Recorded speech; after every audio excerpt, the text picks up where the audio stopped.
kita itu membangun food estate, lumbung pangan itu untuk dalam rangka mengantisipasi krisis pangan. Hati-hati, semua kawasan, semua negara sekarang ini menghadapi yang namanya krisis pangan. Wheat, gandum, problem di semua negara. Yang makan gandum semua ini masalah sekarang ini, problem. Harga juga naik drastis. Dua, beras. Setelah India stop, nggak ekspor lagi, semua yang makan beras semuanya sekarang ini juga masalah. Harga naik. Sehingga yang namanya lumbung pangan, food estate itu harus untuk cadangan. Baik cadangan strategis, maupun nanti kalau memang melimpah betul nggak apa-apa untuk ekspor karena negara lain membutuhkan. Sehingga dalam rangka ke sana, kalau supaya tahu, membangun food estate, membangun lumbung pangan itu tidak semudah yang Bapak Ibu bayangkan. Tanaman pertama biasanya gagal. Nanam kedua masih paling-paling bisa berhasil 25%. Ketiga baru biasanya ke-7, ke-6, ke-7 itu biasanya baru pada kondisi normal. Jadi tidak semudah yang kita bayangkan. Kita bangun di Bumbang Hasundutan, 3 kali itu baru bisa. Agak lebih baik, belum baik. Agak lebih baik. Yang di Pulang Pisau, ya Kalimantan Tengah, itu juga belum berada pada kondisi yang normal baik.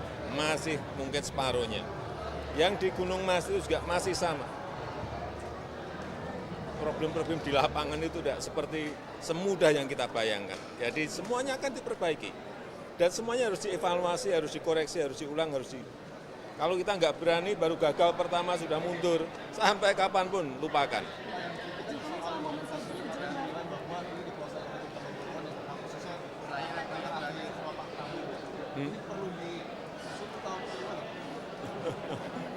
Ya itu namanya kerja itu ya, yang kerja itu beberapa kementerian. Ada kementerian teknisnya, kementerian pertanian, ada yang membuat land clearing irigasi itu ada di Kementerian PU, ada yang berkaitan dengan cadangan strategis bisa juga di pertahanan. Saya kira kekuatan-kekuatan ini dalam proses supaya tidak terjadi krisis pangan, staf-staf itu harus dilakukan. PDIP karena dinilai mengedepankan kepentingan golongan, Pak. Jadi kita itu membangun food estate, lumbung pangan itu untuk dalam rangka mengantisipasi krisis pangan. Hati-hati, semua kawasan, semua negara sekarang ini menghadapi yang namanya krisis pangan. Wheat, gandum, problem di semua negara. Yang makan gandum semua ini masalah sekarang ini, problem. Harga juga naik drastis. Dua, beras.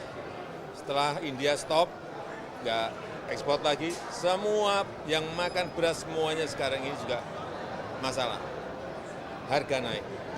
Sehingga yang namanya lumbung pangan, food estate itu harus untuk cadangan. Baik cadangan strategis, maupun nanti kalau memang melimpah betul nggak apa-apa untuk ekspor karena negara lain membutuhkan. Sehingga dalam rangka ke sana, kalau supaya tahu, membangun food estate, membangun lumbung pangan itu tidak semudah yang Bapak Ibu bayangkan. Tanaman pertama biasanya gagal. Nanam kedua masih paling-paling bisa berhasil 25%. Ketiga baru biasanya ke-7, ke-6, ke-7 itu biasanya baru pada kondisi normal. Jadi tidak semudah yang kita bayangkan. Kita bangun di Bumbang Hasundutan, 3 kali itu baru bisa. Agak lebih baik, belum baik. Agak lebih baik. Yang di Pulang Pisau, ya Kalimantan Tengah, itu juga belum berada pada kondisi yang normal baik. Masih mungkin separuhnya. Yang di Gunung Mas itu juga masih sama. Problem-problem di lapangan itu tidak seperti semudah yang kita bayangkan. Jadi semuanya akan diperbaiki. Dan semuanya harus dievaluasi.